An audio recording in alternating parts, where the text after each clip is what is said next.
दिल्ली जैसे शहर में भी एक ऐसा वक्त होता है जब आवाज़ें धीरे धीरे ख़त्म होने लगती हैं। ट्रैफिक रुक जाता है, लोग अपने घरों में सो जाते हैं। लेकिन हर जगह खामोशी नहीं होती। एक जगह है जहां रात जैसे जैसे गहरी होती है वैसे वैसे कुछ और ज़्यादा एक्टिव हो जाता है। वो जगह है फिरोज शाह कोटला। यहाँ लोग दिन में दुआ मांगते हैं और रात में कोई उनकी दुआ सुनता है। अब सवाल ये है कि क्या ये सिर्फ बिलीफ है या फिर कोई ऐसी चीज़ जो हम समझ नहीं पाते।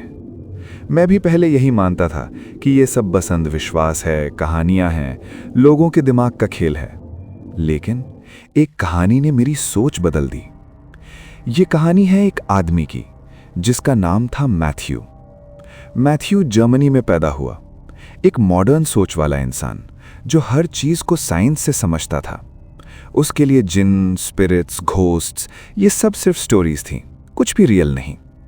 वो इंडिया आया था एक जर्नलिस्ट के तौर पर। उसे यहाँ के कल्चर पर काम करना था। लेकिन सच ये था कि वो अंदर ही अंदर ये प्रूव करना चाहता था कि इंडिया के सुपरनैचुरल बिलीव्स सिर्फ अंधविश्वास हैं। जब उसने फिरोज शाह कोटला के बारे में सुना तो उसने तुरंत डिसाइड कर लिया कि उसे यहाँ जाना ही है।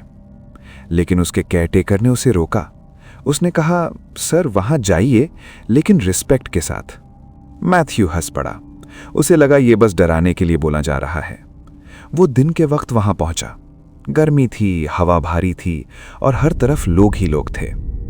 कोई आंखें बंद करके दुआ मांग रहा था, कोई दीवारों में छोटी छोटी चिट्ठियां दबा रहा था, जैसे कोई उन्हें पढ़ेगा, जैसे कोई उनकी बात सुन रहा हो। मैथ्यू को यह सब देखकर अजीब लगा। उसने सोचा, लोग कितने इजीली बिलीव कर लेते हैं। फिर वो एक पुराने पिलर के पास गया जहां अलग अलग रिलीजन के लोग एक साथ खड़े थे, हिंदू भी, मुस्लिम भी, लेकिन सब एक ही डायरेक्शन में देख रहे थे। तभी उसने महसूस किया कि किसी ने उसके कंधे पर हाथ रखा, ठंडा, हल्का सा भारी और बिल्कुल रियल। वो तुरंत पलटा, लेकिन वहां कोई नहीं था।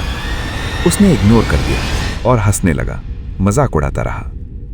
लेकिन फिर उसने एक आवाज सुनी, मैथ्यू। वो एकदम रुक गया। उसका दिल तेज धड़कने लगा क्योंकि उसका नाम वहां कोई नहीं जानता था। उसने पीछे मुड़कर देखा लेकिन फिर भी वहां कोई नहीं था। अब उसके अंदर क्यूरियोसिटी और ईगो दोनों बढ़ चुके थे। उसने डिसाइड किया वो रात को वापस आएगा और सब सच रिकॉर्ड करेगा। रात के करीब 2 बजे वो वापस आया। गेट बंद थे, आसपास कोई नहीं, सिर्फ अंधेरा और हवा जो अजीब सी लग रही थी, जैसे हवा नहीं, किसी की सांसें हों। वो एक टूटी हुई दीवार से अंदर घुस गया। अंदर पूरा सन्नाटा था। उसने कैमरा ऑन किया और रिकॉर्डिंग शुरू की। वो बोल रहा था, देखो गाइस, यहाँ कुछ भी नहीं है, सब फेक है। तभी उसके सामने एक बुझी हुई कैंडल अपने आप जल उठी।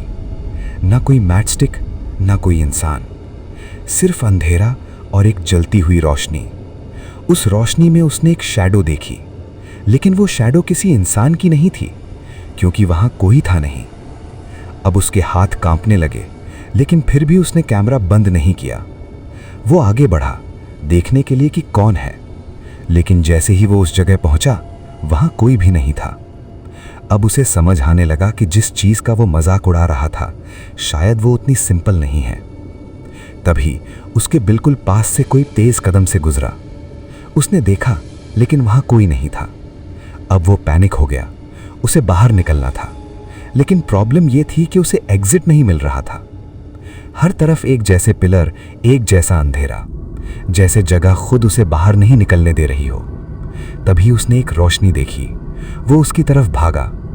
वहां कुछ लोग बैठे थे और शौक की बात ये थी, ये वही लोग थे जो उसे बाहर मिले थे। उन्होंने उसे देखा और कहा, तुम्हें सच देखना था ना? ये रात हमारी है। हम यहाँ सदियों से हैं। ये जगह हमारा घर है। तुम यहाँ आकर हमारा मजाक उड़ा रहे हो। इतना सुनते ही वहां जल रही रोशनी एकदम से बुझ गई और मैथ्यू अंधेरे में अकेला रह गया। अब वो बिना सोचे समझे भागने लगा। उसका दिल जोर जोर से धड़क रहा था, सांस तेज हो चुकी थी, तभी उसे याद आया उसके केयरटेकर ने उसे एक तावीज़ दिया था। उसने तुरंत अपनी पॉकेट से निकाला और पहन लिया। जैसे ही उसने तावीज़ पहना, सब कुछ शांत हो गया। आवाज़ें बंद, हवा नॉर्मल, और वो बाहर निकल गया। लेकिन जाते जाते उसने एक बार पीछे मुड़कर देखा, और जो उसने देखा उसने उसकी जिंदगी बदल दी। हर पिलर के पास एक शैडो खड़ी थी, जैसे कोई उसे देख रहा हो। उस रात के बाद मैथ्यू ने कभी वापस उस जगह का नाम भी नहीं लिया। और कहते हैं आज भी हर थर्सडे लोग फिरोज शाह कोटला जाते हैं, चिट्ठियां लिखते हैं, कैंडल्स जलाते हैं और यकीन करते हैं कि वहां कोई है जो सुन रहा है। तो अगली बार जब आप किसी जगह जाओ, उसे सिर्फ एक टूरिस्ट स्पॉट मत समझना,